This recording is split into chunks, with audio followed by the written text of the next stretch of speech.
तो भाइयों सीधा मुद्दा पे आते हैं, ये बीजेपी चाहती क्या है ये समझ में नहीं आ रहा है मुझे। क्योंकि बीजेपी की जो हरकत है वो लग रही है कि वो लोकतंत्र को चलने नहीं देना चाहती है, और लगता है कि देश में एक वैसी शासन लाने चाहती है जो चीन में चल रहा है, जो एक तरफा शासन वो बीजेपी करना चाह रही है। क्योंकि जिस हिसाब से कल न्यूज़ निकल के आया कि 92 सांसद को उनको संसद भवन से निकाल दिया गया, और ये जो अभी जो कार्यकाल चलेगा 6 महीना का या 3 महीना का, उससे उनको निलंबित कर दिया गया है। निलंबित करने का कारण क्या है भाई लोग? तो कारण ये है कि वो सवाल कर रहे थे। सवाल ये कर रहे थे कि जो सुरक्षा में चूक हुआ था, आपको रिसेंटली में पता होगा कि सुरक्षा में चूक हुआ था, और कुछ एक लड़का था जो संसद भवन में घूमने के इरादे से गया था और उसमें से कूद के उसने, जो कि वो कहीं से कहीं बहुत ही गलत है, उसको कड़ी से कड़ी सजा देना चाहिए जो भी उसने किया, ठीक है। और उसने मतलब अलग तरह का एक तरह से कांड किया। मगर अभी रिसेंटली में न्यूज ये आ रहा है कि मतलब बहुत ही घटिया न्यूज है ये, एक तरह से देखा जाए कि जितने भी सांसद हैं 92 सांसद उनको निलंबित कर दिया गया है, जिसमें कि 13 सांसद राज्यसभा से हैं और निलंबित किया गया है। अब वहीं सोमवार को लोकसभा से 33 और राज्यसभा से 45 सांसद को निलंबित किया गया है।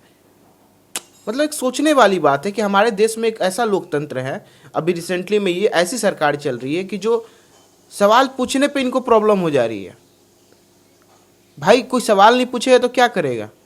अच्छा ये बताइए मुझे कि जो ये निलंबित हुए, कि आपके पार्टी से कितने निलंबित हुए? सबसे बड़ा बात तो ये आता है। मैं ये पूछना चाहता हूँ कि आपके पार्टी से निलंबित क्यों नहीं हुए एक भी? चाहे आपके पार्टी से कोई एक भी ईडी का चक्कर में क्यों नहीं पड़ा?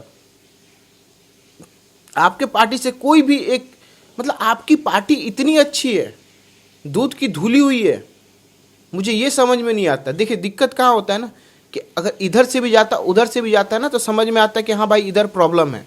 मगर दिक्कत ये है कि आज के टाइम में जो सिर्फ इधर ही से जाता है, विपक्षी से आता है।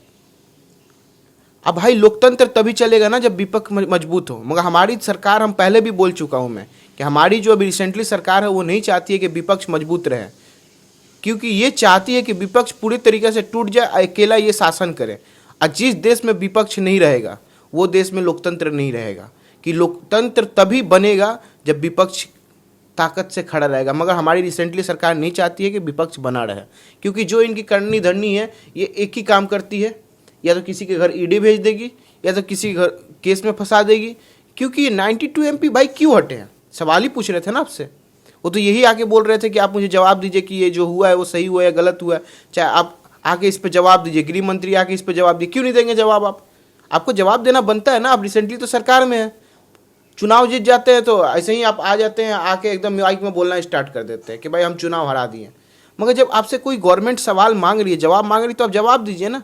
आप किस बेसिस पे उनको आप सीधा संसद भवन से ही बाहर कर दे रहे हो, वो भी 92 एमपी, जो आज तक इतिहास में नहीं हुआ हमारे देश में। वो चीज़ आज हमारे देश में हो रहा है, जो कि कहीं से कहीं तक सही नहीं है। मुझे लगता है ना कि देखिए बीजेपी कांग्रेस अलग चीज़ है, आप करिए, पार्टी पॉलिटिक्स करना चाहिए, मगर ये जो चीज़ हुआ ये गलत है। क्योंकि ये इससे लोकतंत्र खतरा में है। मैं लिख के दे रहा हूँ कि ये चीज़ गलत है, लोकतंत्र खतरा में है। उसके लिए मुझे लोग जो बोले, मगर ये चीज़ गलत है। क्योंकि बीजेपी को हर जगह सपोर्ट करना सही चीज़ नहीं है। कहीं वो गलत भी हो सकती है, कहीं वो सही भी हो सकती है, जिसमें कि ये यहाँ पे गलत है। और आपकी क्या राय है आप कमेंट में रखें और बताएं। बाकी जय हिंद, जय भारत।